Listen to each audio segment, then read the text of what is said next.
Hello everyone, welcome to all of you. ठीक है, पिछले वीडियो में क्या है, हमने ये डिस्कस किया था कि जब फिलोसॉफिकल प्रॉम्प्ट को लेंगे और फिलोसॉफिकल एसे लेंगे तो आपको किस तरह से जो टर्म आती है, जो कीवर्ड्स आते हैं, उनको हैंडल करना है और ये देखना है कि कौन सा कीवर्ड सबसे ज्यादा इंपॉर्टेंट होता है। ठीक है, और पिछले वीडियो में हमने कुछ एसेस को डिस्कस भी किया था कि भाई किस तरह से आपको ऐसे हैंडल करना है। ठीक है, तो उसी सीरीज में क्या हम आगे की बात कर रहे हैं। और पिछले वीडियो में मैं आपको एक चीज बताऊं, हम ऐसे हैंडल कर रहे थे, we were handling the essay a thorn is a changed bud. Last में हम इसको हैंडल कर रहे थे कि कांटा कली का बदला हुआ रूप है। ठीक है, तो इसका काफी कुछ हमने स्टडी कर लिया था और अब आगे देखते हैं कि भी और कौन सा एक डायमेंशन था जो काफी क्या इंपॉर्टेंट हो जाता है आपके लिए। ठीक है, तो उस डायमेंशन को हम देखते हैं कि जो थॉर्न होता है। दो चीजें हमने स्टडी की थी थॉर्न और बड के लिए, एक इंपॉर्टेंट चीज। ठीक है, थॉर्न क्या प्रोवाइड करता है? शील्ड। ठीक है, और बड क्या है? डिफेंसिबल।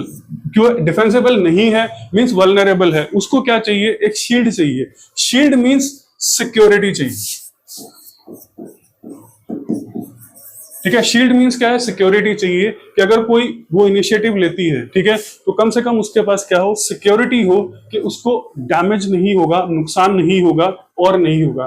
तो ये जो रिलेशनशिप है ये और ज्यादा क्या हो जाता है? इंपॉर्टेंट हो जाता है। ठीक है, अब इसके अंदर क्या है कि शील्ड कब प्रोवाइड की जाती है? इसके कई एग्जांपल्स आप ले सकते हैं। You can take any number of examples. जैसे मान लीजिए बंजी जंपिंग जिसको बोलते हैं हम।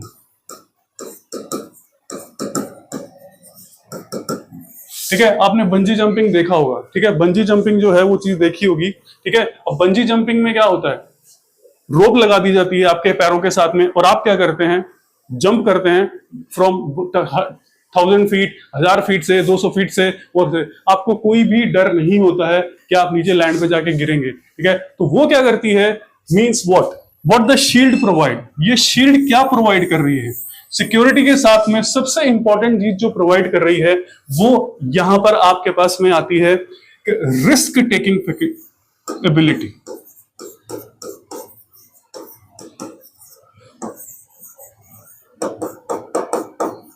आप क्या कर सकते हैं?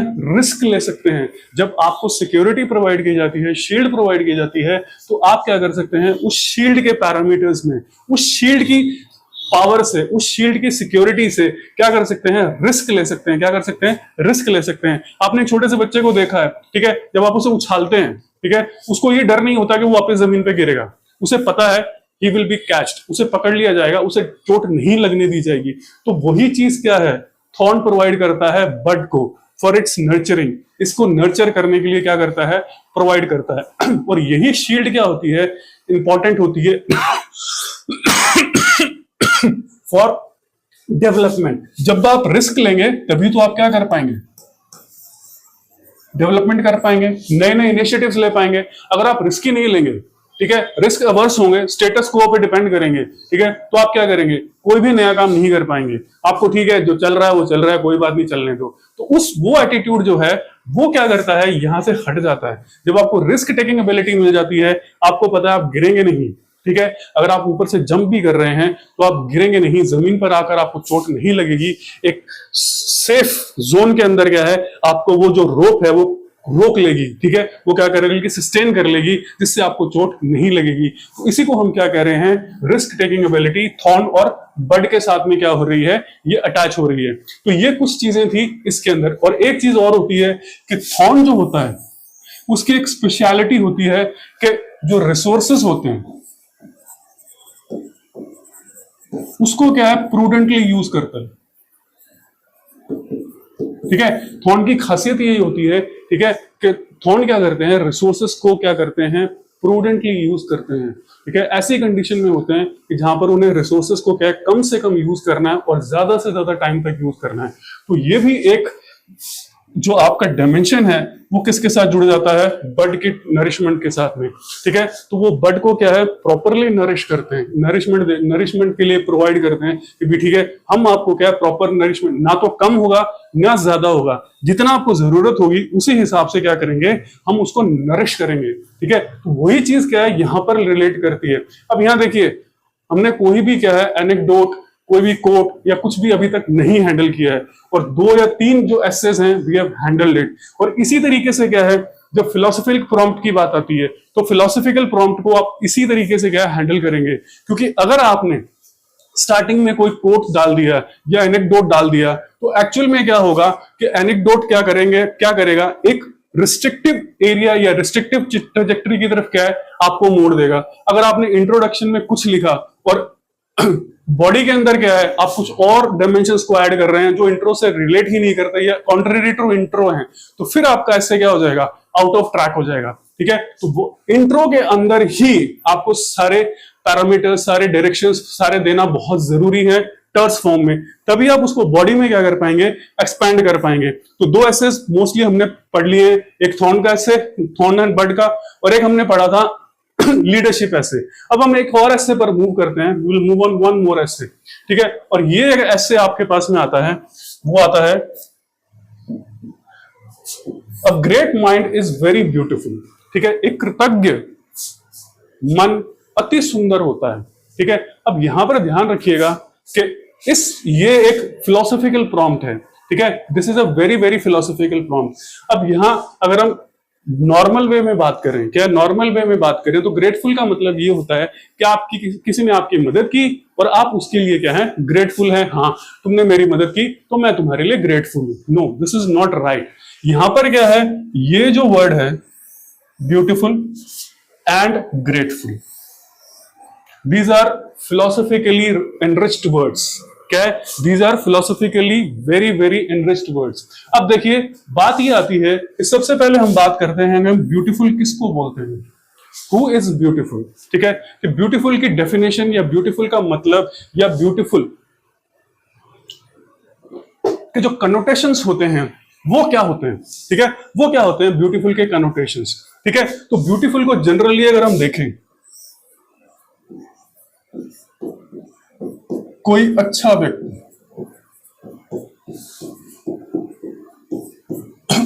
A good person. ठीक है, अ गुड पर्सन, इसको हम क्या कह रहे हैं, ठीक है, अ गुड पर्सन। ठीक है, अब गुड पर्सन, अच्छा इंसान, या हम किसे कहते हैं, किसे बोलते हैं अच्छा इंसान। ठीक है, अच्छे इंसान की जब स्पेशलिटीज के बारे में बात करनी होती है तो हम बात करते हैं ऑनेस्ट की। इंसान क्या होना चाहिए, ऑनेस्ट होना चाहिए, करप्ट नहीं होना चाहिए। क्लियर है, करप्ट नहीं होना चाहिए। दूसरा, यहां पर ब्यूटीफुल इस बात को डिनोट नहीं कर रहा है। ठीक है, इस बात को डिनोट नहीं कर रहा है, हम इसे दूसरे में ले लेते हैं, मूव ऑन। ठीक है, यहां पर क्या है कि जो ब्यूटीफुल है वर्ड,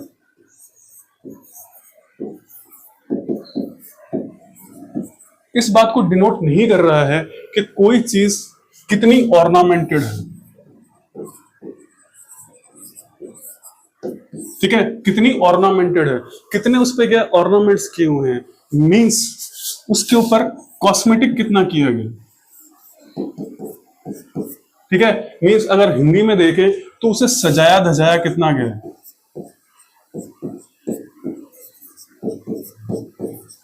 ठीक है, कितनी सजी धजी हुई है वो। ठीक है, तो एक्चुअल में क्या है कि अगर किसी चीज को आप अननेसेसरीली ऑर्नामेंट कर देंगे, क्या कर देंगे, अननेसेसरीली ऑर्नामेंट कर देंगे, जितनी ऑर्नामेंटेशन की जरूरत भी नहीं है। ठीक है, मींस मान लीजिए ऑर्नामेंटेशन की जरूरत होती थी सिर्फ 1% और आपने उसको 60% तक क्या कर दिया, ऑर्नामेंटेड कर दिया, तो वो क्या कर लगेगी, what will be that, that will look like artificial.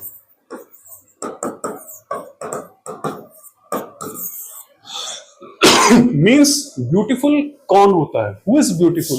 Beautiful का मतलब यही है जो नेचुरल हो।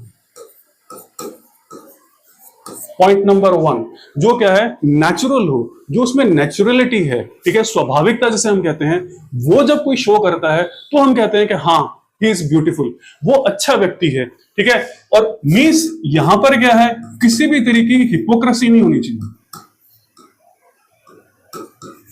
ठीक है, हिपोक्रेसी नहीं होनी चाहिए किसी भी तरह की।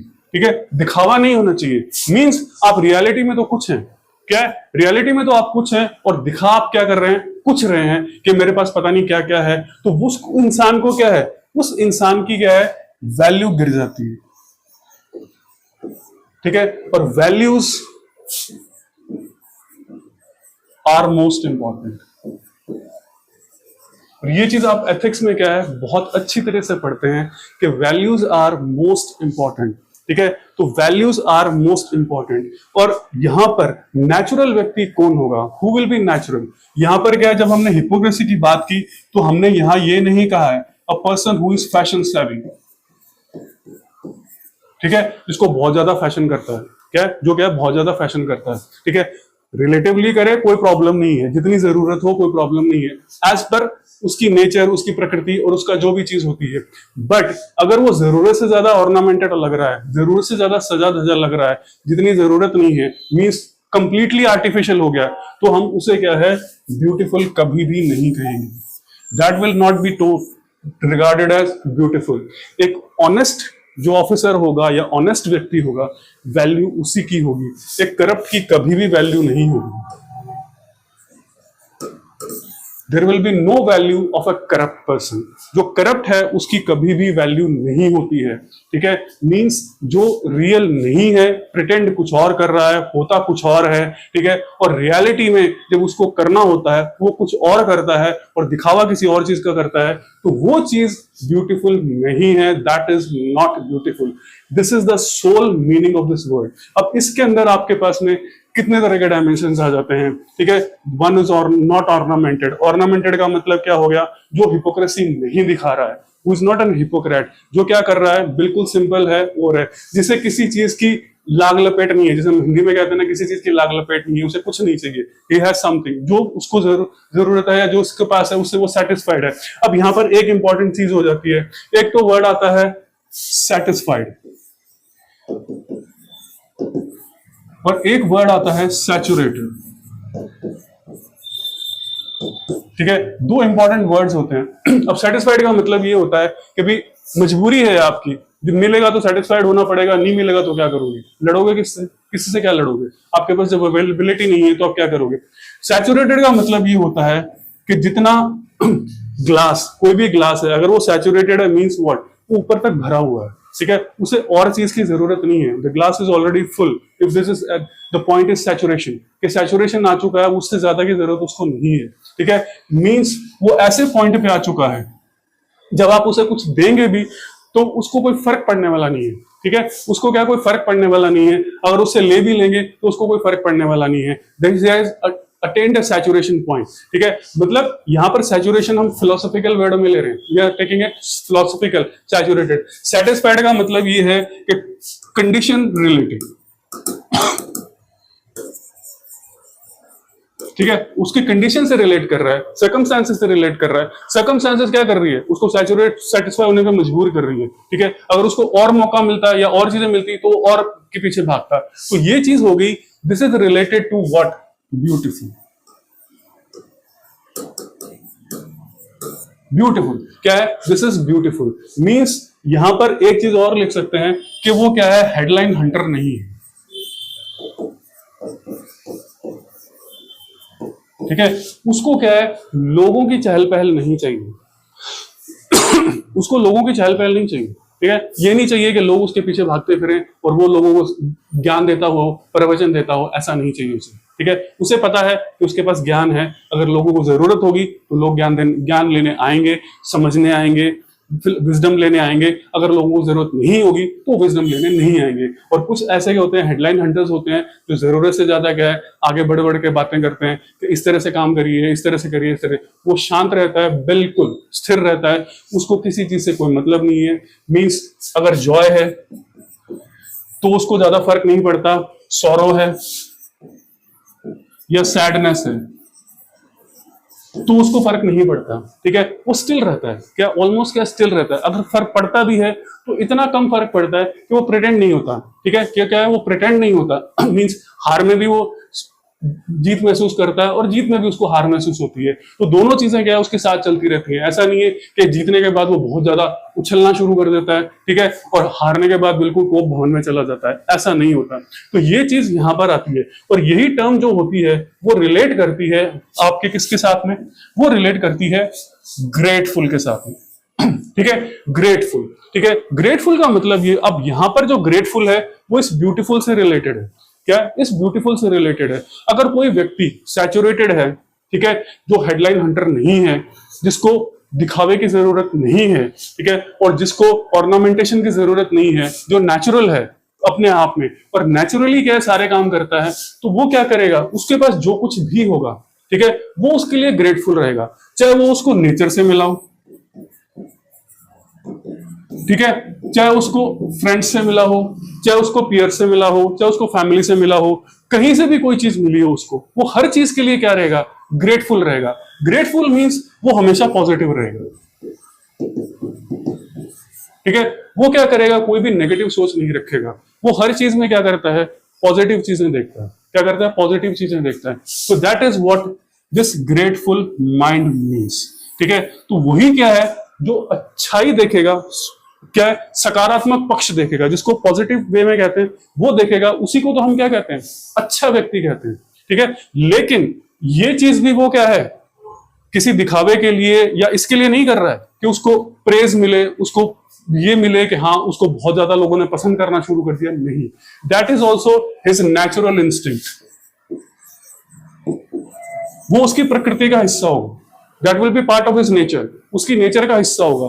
तो इसीलिए हमने कहा अ grateful mind is very beautiful. तो पहले इसमें आप क्या कर लेंगे कि ब्यूटीफुल से उसको रिलेट करेंगे। सबसे पहले कि ब्यूटीफुल का मतलब क्या होता है, व्हाट एक्चुअली ब्यूटीफुल मीन्स, यहां ब्यूटीफुल का मतलब क्या है, this is what the question is asking, essay is asking you.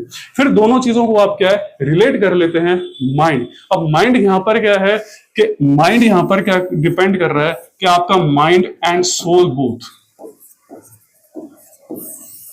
ठीक है, आपके तन मन धन जिसको बोलते हैं ना, वो सारी की चीजें क्या कर रही है, डिपेंड कर रही है। यानी हर तरह से वो क्या है, सैचुरेटेड पॉइंट पे है, चाहे उसके पास कुछ भी नहीं है, ठीक है, चाहे उसके पास कुछ भी नहीं है तो भी वो उसकी नेचर ऐसी रहेगी। अगर उसके पास अरबों रुपए आ जाएगा तो भी उसकी नेचर क्या रहेगी, ऐसी रहेगी, नेचर बदलने वाली उसकी नहीं है। तो इसी को हम क्या कह देते हैं इसी को हम कह रहे हैं कि अ ग्रेटफुल माइंड। अब ये एक्चुअली क्या है, जो हम कहते हैं ना कि भी किसी की नेचर देखनी है या किसी की रियलिटी देखनी है, ठीक है, कि वो कितना कितना कितना ऑनेस्ट है या और सब कुछ है, तो उसे पावर देके देखो, क्या करो, पावर देके देखो। तो उसी का क्या है, ये एक नया रूप है, क्या उसी का एक नया रूप है। अगर कोई व्यक्ति बिल्कुल इस तरह का है तो उसे आप कितनी भी पावर दे दीजिए, वो पावर का कभी भी मिसयूज नहीं करेगा, ठीक है। तो ये एक न्यूएंस आ जाता है, a person who doesn't misuse the power, वो पावर को उसी तरह इस्तेमाल करेगा जिस काम के लिए उसे वो पावर दी जाएगी, ठीक है। वो ऐसा नहीं करेगा कि जब पावर आएगी तो उसका नेचर बिल्कुल बदल जाएगा। तो ये एक इंपॉर्टेंट न्यूएंस है इस चीज का। और यहां ध्यान रखिए, these are all philosophical prompt, और फिलोसफी के हिसाब से ही आपको इन प्रॉम्प्ट को क्या करना है, हैंडल करना है। You have to handle all these prompt as per philosophy is concern, ठीक है। तो ये प्रॉम्प्ट है, हमने इसको क्या है थोड़ा डिकोड किया, अनपैक किया, ठीक है। अब आपको अगर किसी भी तरीके से इसमें कोई प्रॉब्लम आ रही है, कोई दिक्कत हो रही है, तो आप कमेंट बॉक्स में लिख कर क्या है पूछ सकते हैं कि भी दिस इज आवर प्रॉब्लम, ये हमारे पास एक एक्स्ट्रा डायमेंशन है, क्या हम इसमें ऐड कर सकते हैं या नहीं कर सकते। क्योंकि देखिए हमारे पास क्या है, यहाँ पर 1000 to 1200 वर्ड्स की लिमिट है, ठीक है। अब उसमें सारे के सारे डायमेंशंस आप पैक नहीं कर सकते, आपकी लिमिट है। इंट्रो भी लिखना है आपको, कंक्लूजन भी लिखना है, और कंक्लूजन से पहले एक शॉर्ट ऐसा पैराग्राफ लिखना है जो ये क्या कहता है कि एक स्पेसिफिक वे फॉरवर्ड बताता है, जिससे कंक्लूजन आपका छोटा हो जाता है।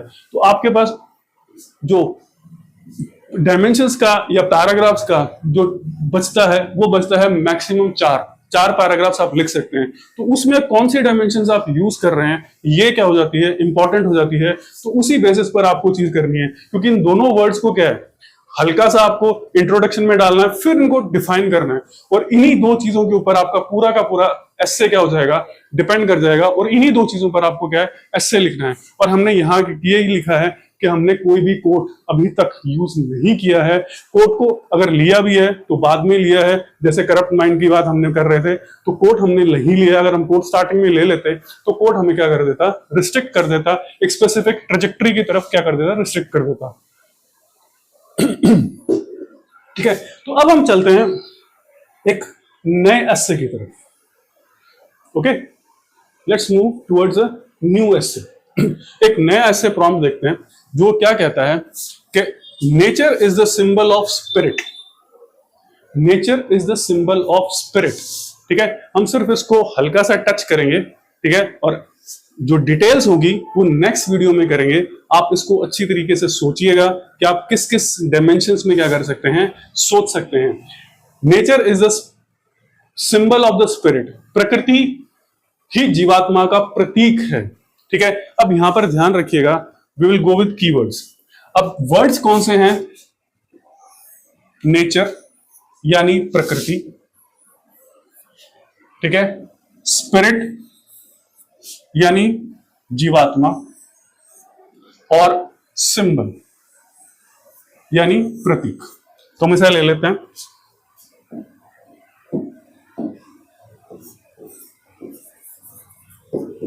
नेचर, स्पिरिट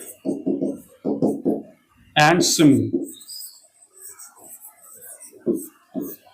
अब सबसे बड़ी बात यह है, नेचर जो हमारे पास है, प्रकृति, जीवात्मा और सिंबल प्रतीक। अब सबसे पहले यह देखना है कि मेन एंकर कौन सा है इस एसे का, which is the main anchor of this एसे, जो क्या कर रहा है, एसे को पूरा का पूरा क्या कर रहा है, कंट्रोल कर रहा है, डिफाइन कर रहा है, या एसे के पैरामीटर्स को सेट कर रहा है। ठीक है, तो ये इंपॉर्टेंट हो जाता है आपके लिए।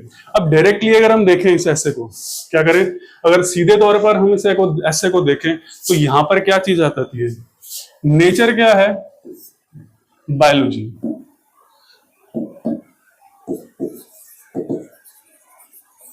ठीक है, नेचर क्या है? बायोलॉजी है। ठीक है, तो ऐसे को क्या है, आपने बायोलॉजी की तरफ ओरिएंट कर दिया? जी नहीं, बिल्कुल नहीं।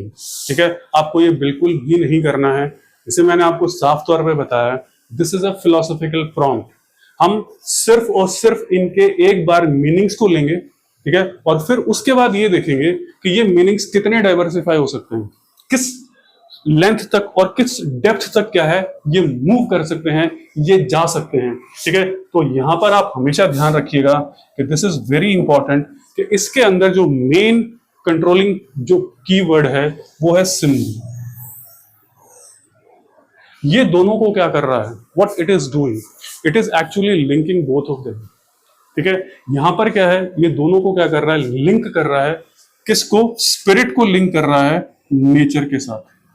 ठीक है, point number 1, as far as essay is concern, अगर हम एसे को देखें, ठीक है, एसे को देखें तो ये क्या कर रहा है, स्पिरिट को क्या कर रहा है, लिंक कर रहा है नेचर के साथ। ठीक है, पर अगर हम इम्प्लिसिट देखें,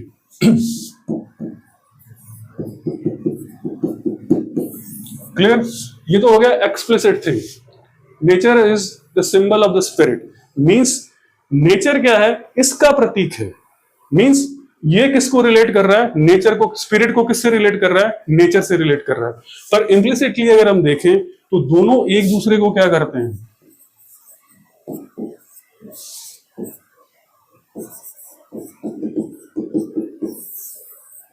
इन्फ्लुएंस करते हैं, कभी रीइंफोर्स करते हैं, कभी क्या करते हैं, एक दूसरे को काउंटर करते हैं। क्या करते हैं? काउंटर करते हैं। एक दूसरे को रीइंफोर्स भी करते हैं और एक दूसरे को काउंटर भी करते हैं। ठीक है, अब यहां ध्यान रखिएगा, हम थोड़ा सा और न्यूएंस पे चलते हैं। स्पिरिट, स्पिरिट का मतलब ये होता है यहां पर, ठीक है, स्पिरिट का और नेचर का, जो अब हम सिंबल की बात कर रहे हैं। ठीक है, सिंबल अगर नेचर है, means something which is visible.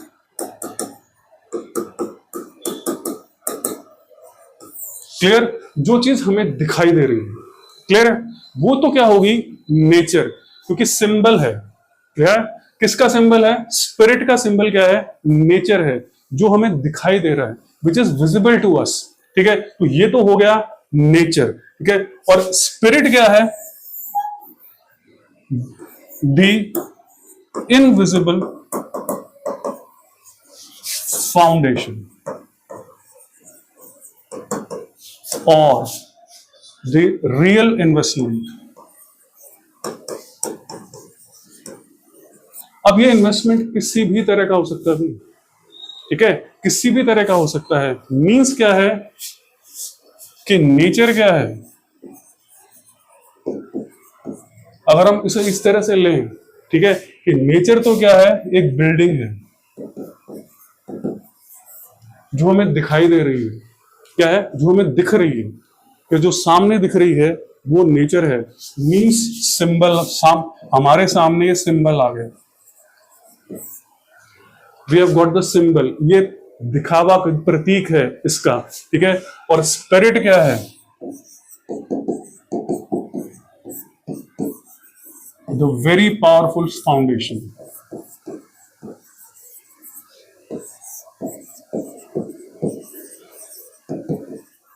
ठीक है। Spirit is what, the very powerful foundation, ठीक है। अब यहां पर एक चीज इंपॉर्टेंट ध्यान रखिएगा, building is only philosophical, clear है।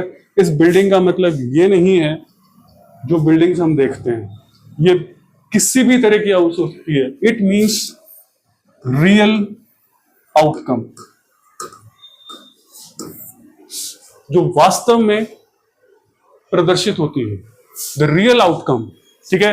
This is a philosophical term. Building को तो सिर्फ हमने इसलिए लिया है कि हमें पता लगता है कि ये बिल्डिंग है, बट उसकी फाउंडेशन कितनी पावरफुल है, कहां तक गई हुई है, ये हम नहीं देखते हैं, क्योंकि हमें दिखाई नहीं देती, क्या है, क्योंकि हमें क्या है, दिखाई ही नहीं देती है कि ये कोई रियल आउटकम लेने के लिए कितना उसमें एफर्ट लगाया गया है, कितना उसमें एंडेवर किया गया है, कितने तरह के उसमें डिफरेंट फॉर्म्स ऑफ इन्वेस्टमेंट्स किए गए हैं। वो चीज जो होती है, that is what spirit is,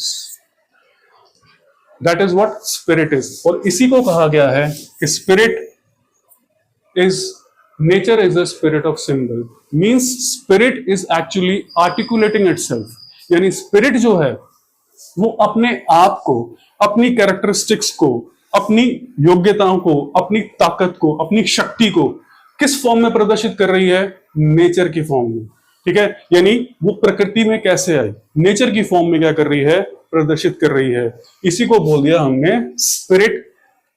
nature is a symbol of spirit and the symbol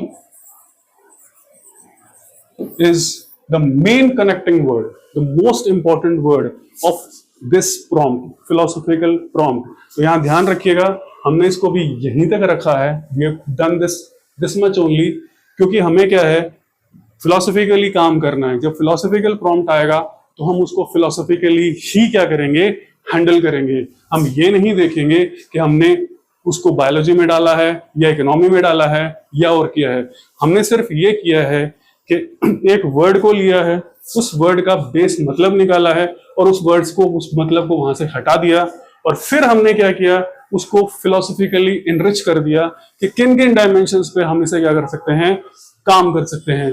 तो आगे के वीडियो में क्या करेंगे, नेक्स्ट वीडियो में हम इसको थोड़ा सा क्या करेंगे, एलैबोरेट करेंगे कि डायमेंशंस कौन कौन से हो सकते थे, which can be the dimensions. First intro आप सबको समझ में आ गया कि ये तीनों वर्ड्स इंट्रो में आपको लेने हैं। You have to clarify all 3 words in the intro itself, कि क्या वर्ड्स हैं और किस वर्ड्स की कितनी हायरार्की है, कितनी इंपॉर्टेंस है, कितनी प्रायोरिटी है, ठीक है। तो ये इंपॉर्टेंट हो जाती है, तो this becomes very important word, ठीक है। जो सिंबल पार्ट है वो बहुत ही ज्यादा क्या हो जाता है, इंपॉर्टेंट हो जाता है। जैसे हमने फॉलो वर्ड किया था लीडरशिप के अंदर, कि भी इस तरह से चीज आती है। तो ये चीज तरीका है ऐसे प्रॉम्प्ट को हैंडल करने का, ठीक है। जब वो प्रॉम्प्ट क्या हो, प्योरली फिलोसॉफिकल हो, वेग हो, ठीक है, कोई भी उसके अंदर क्या है, डायरेक्शन ना दिया गया हो। इवन अगर डायरेक्शन भी दिया गया है तो हमें फिलोसॉफिकल प्रॉम्प्ट को इसी तरीके से क्या करना है,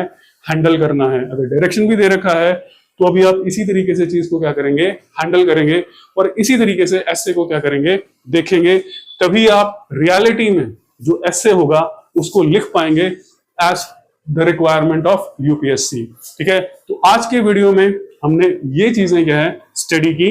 आज के वीडियो में इतना ही। इसी चीज को क्या है, हम नेक्स्ट वीडियो में क्या है, आगे डिस्कस करेंगे, ठीक है। तो आज के वीडियो में इतना ही। Thank you for watching the video.